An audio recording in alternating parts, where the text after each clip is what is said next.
যারা পালাই গেছে ফ্যাসিস্ট, এরা কিন্তু বসে নাই, এরা কিন্তু বসে নাই।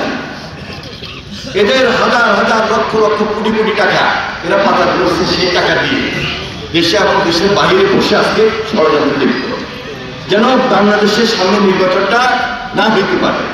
একটা গভীর ষড়যন্ত্র চলতেছে। এই জন্য আমাদের বর্তমান যে সরকার, এটা তো আমাদেরই সরকার। এই সরকারকে আমরা সহযোগিতা করে, আমরা সরকার করার পর সহযোগিতা করে সবাই মিলে বসাইছি না, জাতীয় ঐক্যমত্যের ভিত্তিতে তো এই সরকার চলছে, আমরা তো সহযোগিতা করতেছি। আরো বেশি সতর্ক থাকতে হবে, আরো সতর্ক হইতে হবে।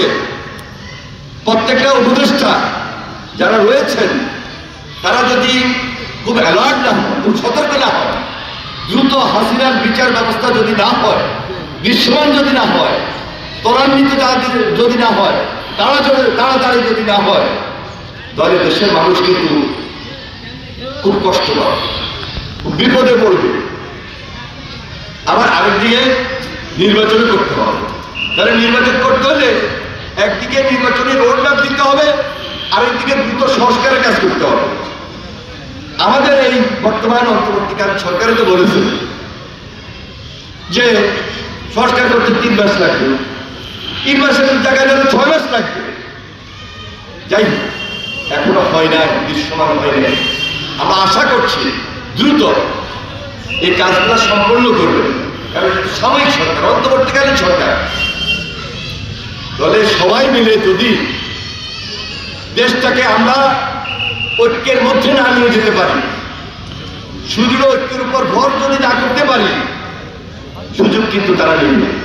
ফ্যাসিস্ট কিন্তু থাবা মারার জন্য বসে আছে, এবং পার্শ্ববর্তী দেশ তারাও কিন্তু ব্যাপকভাবে নাক গলাইতে চায় এবং চেয়েছে। এই জন্য বাংলাদেশের প্রত্যেকটা মানুষ আজকে আমরা মনে করছি এক এবং ঐক্যবদ্ধ থাকতে হবে। এর মধ্যে ফাটল ধরানোর কোনো সুযোগ থাকতে পারবে না। যারা ফাটল ধরাতে চায়, এখনো আমরা মনে করি এখান থেকে পিছপা হয়ে যাবেন। বাংলাদেশ নির্মাণের ক্ষেত্রে,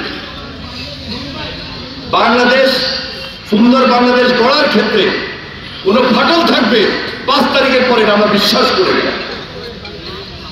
কারণ আমাদের শ্রম, আমাদের ঘাম, আমাদের ত্যাগ, আমাদের গত 17 বছরে সাধারণ মানুষ, নেতা কর্মী, রাজনৈতিক দল যেভাবে আত্মহত্যা দিয়েছে, গুম খুনের শিকার হয়েছে, সর্বশেষ জুলাই আন্দোলনে যেভাবে শহীদ হয়েছে, এই ত্যাগ বৃথা যাবে না।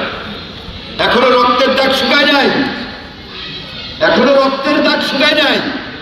সুতরাং খুনির বিচার খুব জরুরি, খুব দ্রুত সময়ের মধ্যে খুনির বিচার হইতে হবে, হাসিনার দোষীদের বিচার হইতে হবে, হাসিনার বিচার হইতে হবে। আমরা দৃশ্যমান দেখতে চাই, তাড়াতাড়ি দেখতে চাই। আমাদের মাননীয় উপদেষ্টাগণ, আমরা আশা করছি যে এই ব্যাপারে বিশেষভাবে নজর দিবেন, খুব বেশি বেশি অ্যাক্টিভ থাকবেন। সময় বারবার আসবে না, সময় নষ্ট করা যাবে না। দেশের প্রয়োজনে, জাতির প্রয়োজনে আমরা আশা করছি যে আজকে আমাদের বাংলাদেশ জাতীয়তাবাদী দল যে দায়িত্ব নিয়ে সামনে এগিয়ে যাচ্ছে, এই দায়িত্বের ভিত্তিতে আমাদের ভারপ্রাপ্ত চেয়ারম্যান জনাব তারেক রহমানের হাতকে শক্তিশালী করব, দেশনেত্রী বেগম খালেদা জিয়ার হাতকে শক্তিশালী করব, এবং আগামীর বাংলাদেশটা সুন্দর হবে। আগামীর বাংলাদেশটা সবাই মিলে ঐক্যবদ্ধ রাখব, শক্তিশালী হবে। শক্তিশালী হওয়ার মধ্য দিয়ে আমরা আমাদের এই ঐক্যকে সুদৃঢ় রাখবো।